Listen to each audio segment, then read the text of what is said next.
Halo, selamat datang kembali di channel pembelajaran sosiologi.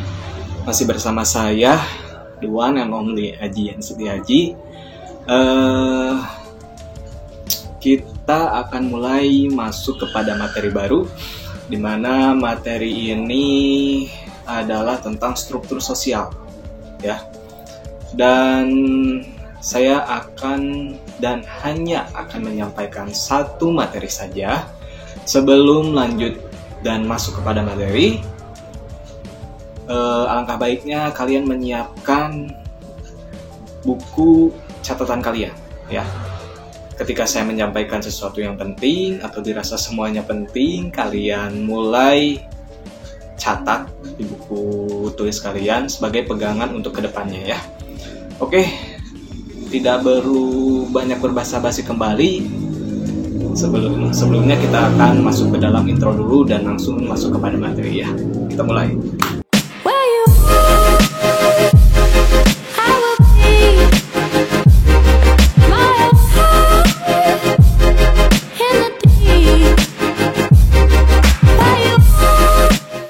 Ya, kita sudah mulai masuk kepada materi di poin B tentang struktur sosial.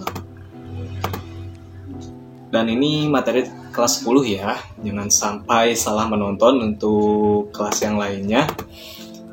Masuk kepada definisi struktur sosial, ya. Menurut Kuncharaningrat, struktur sosial ialah kerangka yang dapat menggambarkan kaitan berbagai unsur dalam masyarakat, ya. Jadi struktur sosial secara secara kita lihat langsung itu adalah suatu konsep yang abstrak, ya. Tidak bisa kita melihat secara realnya, gitu ya, karena konsep ini adalah suatu bentuk konsep yang sifatnya abstrak, tapi perwujudannya itu ada di sekeliling kita, ya. Perwujudannya, struktur itu bisa terwujud atau rupa atau bentuknya itu ada di dalam sekitar kita dan selalu ada, ya, di dalam tatanan masyarakat. Dalam masyarakat, struktur sosial mengandung hubungan timbal balik, ya, antara status dalam kurung kedudukan dan peran dalam kurung role, ya, dalam bahasa Inggrisnya, yang merujuk kepada suatu keteraturan perilaku, ya. Jadi dalam struktur sosial itu ada status atau kedudukan, ya, dan yang memiliki status atau kedudukan itu mempunyai perannya masing-masing atau menjalankan perannya masing-masing sesuai dengan kedudukan ataupun sesuai dengan status yang dia emban, ya, kedudukannya. Dan kedudukannya itu memiliki peran yang mana berat ringannya sesuai dengan apa yang mereka emban, begitu perannya, ya. Kedudukan kita lihat merupakan tempat atau posisi seseorang dalam suatu kelompok sosial, ya. Untuk peran atau role dalam bahasa Inggrisnya adalah tingkah yang diharapkan dimiliki oleh orang yang berkedudukan dalam masyarakat. Ya, kedudukan itu merupakan tempat atau suatu posisi di mana orang itu memiliki tempat atau posisinya tertentu di dalam struktur tersebut, begitu. Untuk yang peran atau role itu adalah tingkah laku, atau maksudnya di sini adalah perannya itu, ya, di mana dalam kedudukannya dia memiliki tingkah atau fungsinya tersendiri di dalam suatu struktur sosial, begitu, ya. Lanjut, yang kedua adalah unsur-unsur struktur sosial. Sukanto menyebutkan unsur-unsur sosial atau pokok yang menjadi penyusun struktur sosial adalah sebagai berikut. Pertama, kelompok sosial. Kelompok sosial adalah sekumpulan individu-individu yang saling berinteraksi, ya. Ketika misalnya ada satu individu berinteraksi dengan individu yang lainnya, ya, dan syaratnya itu berinteraksi, ya, bisa dikatakan sebagai suatu kelompok. Dan dikatakan sebagai suatu kelompok apabila minimal terdiri dari 2 orang yang saling berinteraksi. Kedua, kebudayaan. Kebudayaan hasil kegiatan yang biasa dilakukan secara berulang-ulang. Ya.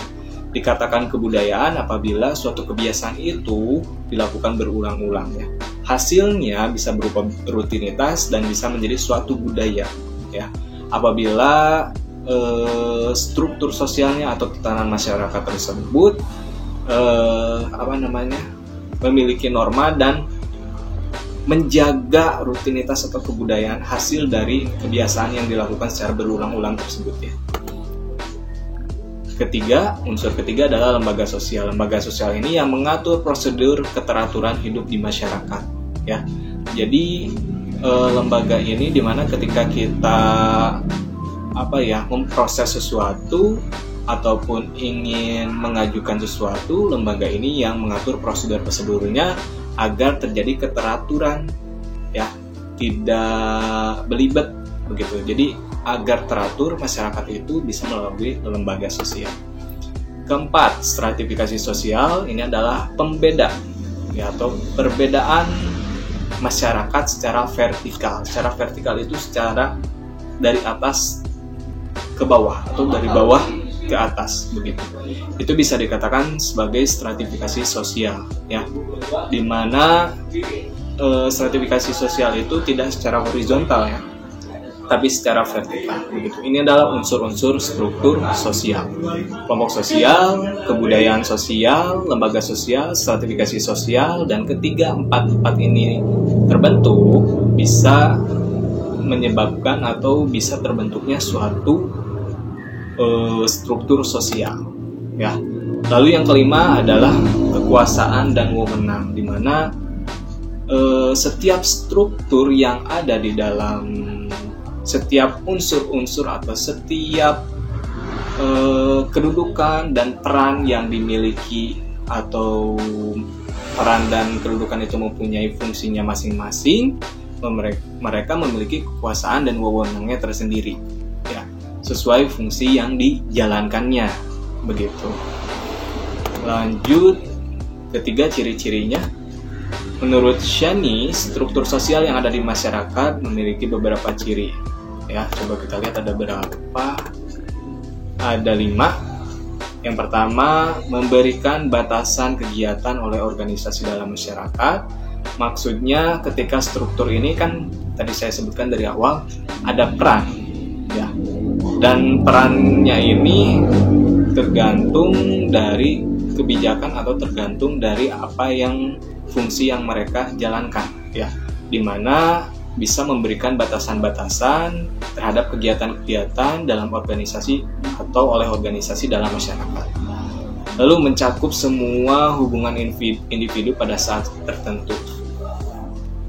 Untuk mencakup semua hubungan individu itu bisa dalam strukturnya itu sendiri, karena terdiri dari individu-individu, bisa dari struktur kepada individu tertentu begitu ya, dan dalam saat tertentu, dimana misalnya ketika ada suatu kegiatan ataupun ada suatu perayaan ataupun apapun itu bisa menjadi hubungan individu baik di dalam suatu strukturnya tersebut atau dari struktur kepada individunya atau individu kepada struktur tersebut.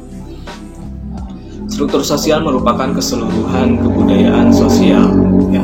Struktur sosial ini apabila sudah terbentuk struktur sosial ya, dimana pasti ada suatu kegiatan yang berulang-ulang ya.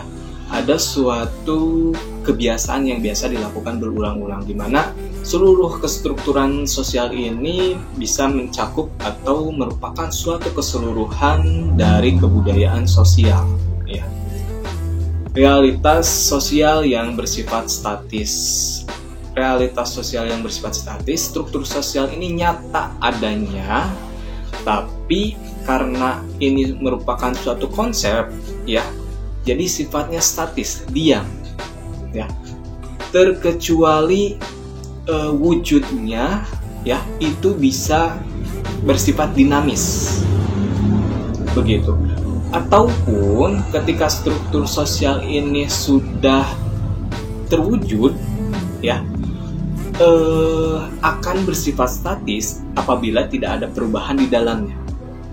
Ya, sebagai contohnya misalnya, ketika di dalam suatu kelas itu kan ada struktur, di mana misalnya di belakang dari struktur atau paling atas struktur itu adalah wali kelas, lalu ada KM, lalu ada wakil KM, sekretaris, seksi kebersihan, seksi keamanan, dan seksi-seksi lainnya, begitu ya.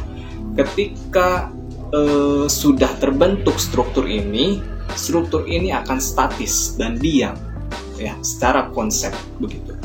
Ketika nanti misalnya ada perubahan ya, dan misalnya ada di luar struktur itu ada yang lebih bisa diandalkan ya, sifatnya adalah mengganti, bukan menjadi suatu konsep yang dinamis ya. Misalnya si A ketika semester 1 dia menjadi KM, otomatis kan yang paling atas ya. Lalu ada setelah masuk ke semester 2 ternyata ada kandidat yang lebih mumpuni ya. Yang B ini akan mengganti yang A ya, jadi ke atas. Yang A bisa saja menjadi wakil atau yang lainnya, atau bisa saja menjadi anggota biasa saja. Begitu, tergantung dari kesepakatan bersama ya.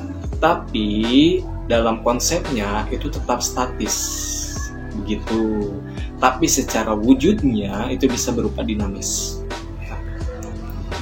5. Tahapan perubahan dan perkembangan masyarakat ya dalam struktur sosial ini bersifat empiris, di mana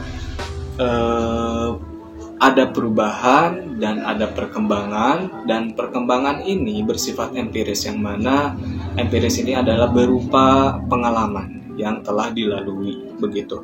Ketika misalnya secara hari ke hari, bulan ke bulan, tahun dan ke tahun, struktur sosial ini bisa saja mengalami perubahan dan perkembangan ya. Nah, karena bersifat empiris secara pengalamannya, bisa saja untuk yang struktur ini mengalami perubahan struktur di dalamnya, orang-orangnya bisa diganti misalnya, dan perkembangannya tergantung dari fungsi yang sudah dijalankannya. Bisa saja tidak berkembang, bisa saja berkembang, begitu tergantung dari pengalaman atau sifat empiris begitu ya. Oke, ini saja yang saya sampaikan, dari definisi, dari unsur, sampai kepada ciri-ciri dari struktur sosial ya. Semoga bermanfaat ya. Apabila kalian ada yang ingin disampaikan, silahkan komen atau langsung japri ke saya, komen di bawah ini ya. Terima kasih sudah menonton sebelumnya, semoga bermanfaat, jaga kesehatan kalian. Sekian dan salam.